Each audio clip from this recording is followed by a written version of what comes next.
Assalamualaikum warahmatullahi wabarakatuh. Apa kabar kalian anak-anak hari ini? Semoga kalian tetap semangat dan sehat ya. Kali ini Ibu akan menjelaskan tentang cara pengklasifikasian makhluk hidup, binomial nomenklatur, dan juga kunci determinasi. Anak-anak, pernahkah kalian datang berkunjung ke perpustakaan untuk membaca? Nah, saat kalian mencari buku, di sana buku-bukunya sudah dikelompok-kelompokkan. Misalnya, buku mata pelajaran sendiri, buku dongeng sendiri, majalah sendiri, komik sendiri, dan lain sebagainya. Pengelompokan ini bertujuan agar kita lebih mudah dalam mencari buku yang akan kita baca. Begitupun dengan makhluk hidup. Makhluk hidup perlu dikelompokkan agar kita mudah mempelajarinya. Pengelompokan makhluk hidup inilah yang disebut dengan klasifikasi. Tujuan pengklasifikasian makhluk hidup ini yang pertama, mendeskripsikan ciri-ciri makhluk hidup dan membedakan dengan yang lainnya. Yang kedua, mengelompokkan makhluk hidup berdasarkan ciri-ciri tertentu. Yang ketiga, mengetahui kekerabatan antar makhluk hidup. Dan yang keempat, untuk mengetahui evolusi makhluk hidup atas dasar kekerabatannya. Perlu kita ketahui bahwa ilmu yang mempelajari sistem klasifikasi makhluk hidup itu adalah taksonomi. Dalam klasifikasi ini bisa dilakukan oleh siapapun. Sistem klasifikasi makhluk hidup itu terdiri dari 3. Yang pertama, sistem alami. Yang kedua, sistem artifisial atau buatan. Dan yang ketiga, sistem filogenik. Kita bahas satu-satu. Pertama, sistem alami. Sistem alami yaitu berdasarkan sifat morfologi atau bentuk dari fisik. Contohnya hewan berkaki 4, berkaki 2, bersayap, dan lain sebagainya. Yang kedua adalah sistem artifisial atau buatan. Merupakan sistem klasifikasi yang bertujuan untuk tujuan praktis atau pengelompokan makhluk hidup berdasarkan kegunaannya. Contohnya, tanaman jahe, kunyit, lengkuas. Nah, ini dikelompokkan sebagai tanaman obat. Contoh lain, tanaman melati, tanaman mawar, tanaman anggrek. Nah, ini dikelompokkan sebagai tanaman hias. Yang ketiga adalah sistem filogenik. Sistem filogenik merupakan sistem pengelompokan makhluk hidup berdasarkan kekerabatan antar organisme.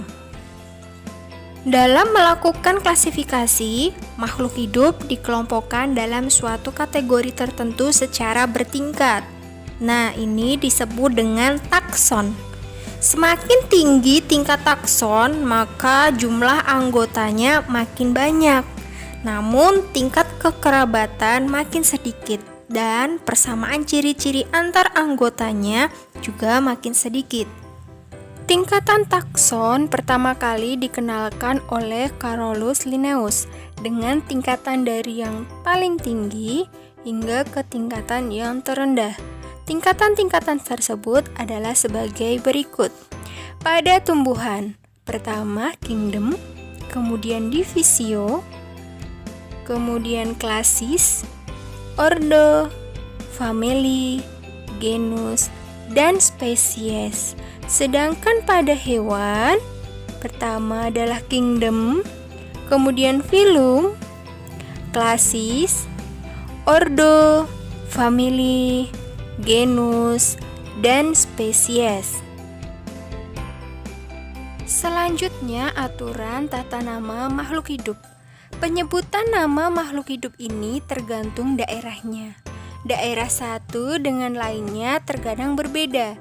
Nah, untuk itulah disusun pemberian nama ilmiah pada makhluk hidup yang berlaku secara internasional yang disebut dengan binomial nomenklatur. Gimana aturannya? Yang pertama terdiri dari dua kata. Kata pertama menunjukkan genus, kata kedua menunjukkan spesies. Contohnya, Oryza sativa. Oryza berarti adalah genus dan sativa berarti adalah spesies. Yang kedua, huruf depan kata pertama menggunakan huruf kapital. Huruf depan kata kedua menggunakan huruf kecil, seperti yang Ibu contohkan berikut. Yang ketiga, jika ditulis tangan, maka harus digunakan garis bawah. Jika diketik, harus dicetak miring atau tebal. Berdasarkan nama binomial nomenklatur, nama penemu suatu spesies dituliskan di belakang nama spesies. Bisa disingkat dengan huruf depan saja. Contohnya, tanaman mangga, Mangifera indica L. L adalah nama penemu, yaitu Linnaeus. Selanjutnya adalah kunci determinasi. Salah satu cara pengelompokan makhluk hidup yaitu dengan kunci determinasi, atau biasa juga disebut dengan kunci dikotom. Kunci dikotom itu berisi deskripsi atau ciri-ciri makhluk hidup yang terdiri atas dua baris yang saling berlawanan. Jadi, ciri baris pertama berlawanan dengan ciri baris kedua. Contohnya, 1A tumbuhan berbiji, 1B tumbuhan tidak berbiji. Nah, ciri-ciri ini disusun sedemikian rupa. Jadi, kita harus memilih salah satu dari ciri yang berlawanan tadi, sehingga nanti diperoleh jawaban identitas makhluk hidup yang kita amati tersebut. Ini mudah kok. Ibu beri contoh ya. Perhatikan kunci determinasi pada gambar berikut. Sebelumnya, Ibu ingatkan dulu ya. Mamalia adalah hewan yang memiliki kelenjar susu. Aves itu contohnya adalah jenis-jenis unggas seperti ayam, bebek, dan lain-lain. Pisces itu adalah ikan. Amfibi itu adalah katak. Dan reptil contohnya adalah ular, kadal, buaya, dan lain-lain. Dalam pembuatan kunci determinasi, kita harus pilih satu-satu ya dari option tersebut. Contoh, kita buat kunci determinasi mamalia. Kita mulai dulu dari angka 1. Kita pilih apakah 1A homoeothermis atau 1B poikilothermis. Homoeothermis itu adalah hewan yang berdarah panas, sedangkan poikilothermis itu adalah hewan berdarah dingin. Kita pilih mamalia adalah 1A. Kemudian 1A menuju ke angka 2. Kita pilih apakah 2A hidup di darat atau B hidup di air? Kita pilih 2A, hidup di darat. 2A menuju ke angka 3. Pilihannya 3A memiliki rambut atau bulu, 3B memiliki tanduk. Kita pilih yang 3A, memiliki rambut atau bulu. Kemudian 3A menuju ke angka 4. Nah, di sini sudah terlihat bahwa mamalia itu adalah 4A, memiliki kelenjar susu. Satu contoh lagi yaitu Aves. Kita mulai dari yang pertama. Kita pilih 1A. Aves itu adalah hewan yang berdarah panas. 1A menuju ke angka 2. Kita pilih 2A, hidup di darat. 2A menuju angka 3. Kita pilih 3A, memiliki rambut atau bulu.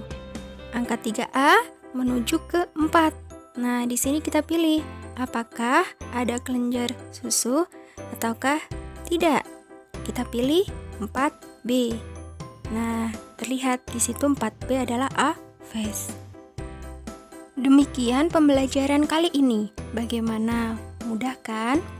Sebagai bahan evaluasi, Bu Endang ada tugas buat kalian. Yang pertama, Cari 3 hewan dan 3 tumbuhan yang ada di sekitar rumah, kemudian carilah nama ilmiah dari masing-masing yang sudah kamu temukan. Tugas yang kedua, kalian cari kunci determinasi dari Pisces, amfibi, dan juga reptil.